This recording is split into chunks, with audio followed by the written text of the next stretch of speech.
Alexander Volkanovski and Brian Ortega in the featherweight division. 5 rounds for the featherweight belts. 22 wins, 1 loss, and 15 wins and 1 loss. Brian Ortega is going to be a little bit taller, but as we know, Alexander Volkanovski has an incredible reach advantage right there.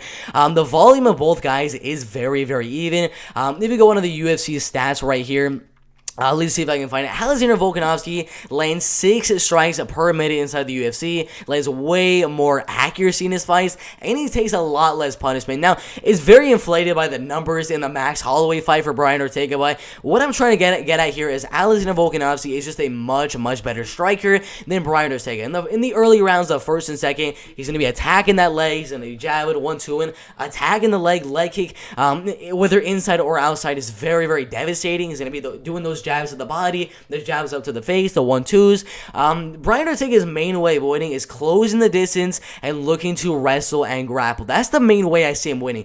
On the feet, yeah, he did really solid against the Korean Zombie, but Volkanovski's nowhere near down to that level of Korean Zombie. He's a way better striker. He's going to attack the legs early, destroy Brian. It is a 5-round fight, so those legs are going to be destroyed later on in the fight. Volkanovski's just going to attack those legs early, and just out-volume him in the later rounds as well.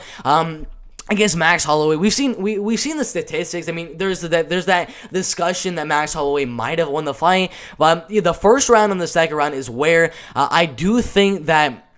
Sorry about that. I do think Brian Ortega is going to do the best, because that's where, in all of Volkanovski's fights, the first and second round are the closest. 19-19 on strikes, 22-21 on strikes. But the third, fourth, and fifth round, once those leg kicks really start to take some damage in, that's where he really picks up the pace. 25-15 in the third, 34-24, and 37-23. We really out-volume Max Holloway in those later rounds. That is why, I mean, the first and second round is where Brian Ortega needs to win the fight. He needs to go out there in the first and second and try to wrestle and grapple, because the first and second is where Volkanovski is looking to land those leg kicks, which are going to pay dividends in the later rounds. So if Ortega can limit the amount of leg kicks that he is going to be taking, he needs to go out there and look for some takedowns. But yeah, he got 3 takedowns on Shen Sung Jung, 2 takedowns on Max Holloway.